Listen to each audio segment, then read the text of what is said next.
यास्मीन राशिद साहिबा मेरे साथ मौजूद हैं। इनकी गाड़ी को तोड़ दिया गया, तशद्दुद किया गया। इनसे बात करते हैं और जानते हैं। अस्सलाम वालेकुम मैम, गाड़ी को तोड़ दिया गया, तशद्दुद किया गया, आप पे जख्मी हो चुकी हैं, क्या कहना चाहती हैं?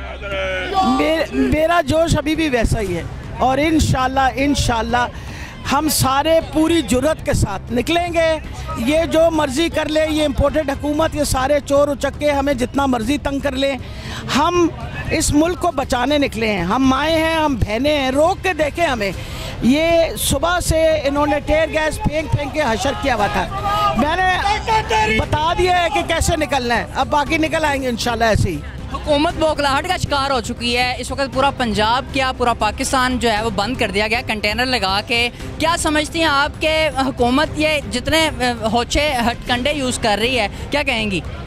मेरा ख्याल है जहाँ तक हुकूमत का ताल्लुक है, इसको नंबर 1 हम हुकूमत समझते ही नहीं है। ये चोर और चक्के इकट्ठे होके आए हैं अपनी जानों को बचाने के लिए और कुछ। मैम, हर मरतबा मरीम नवाज साहिबा कहती हैं कि औरतों के तहफ़्फ़ुज़ का ख्याल करना चाहिए, लेकिन आज आपकी गाड़ी तोड़ देगी, आप पे तशद्दुद किया गया, अब कहाँ पे गया वो तहफ़्फ़ुज़ औरतों का? पूछे ना, मरीम को पूछे। और वैसे मुझे बड़ा अफसोस हुआ, एक मुजरमा है, वो कॉन्विक्ट है, उसको 7 साल की सज़ा दी गई, उसके बाद वो बेल पे है और फरमा ये रही थी कि जी हम डॉक्टर यास्मीन राशिद को अरेस्ट नहीं करेंगे। भाई तुम कौन होती हो? Number 1, I don't want to hear any sort of, वो कहते हैं, good words from somebody is already a convict. Number 1।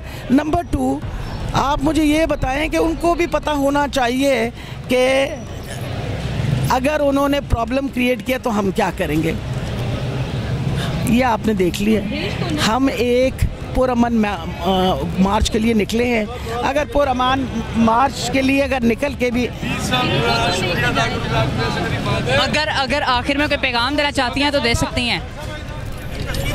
जी पैगाम आखिर में कोई दे दें। सारी माएँ बहनें निकल आएँ।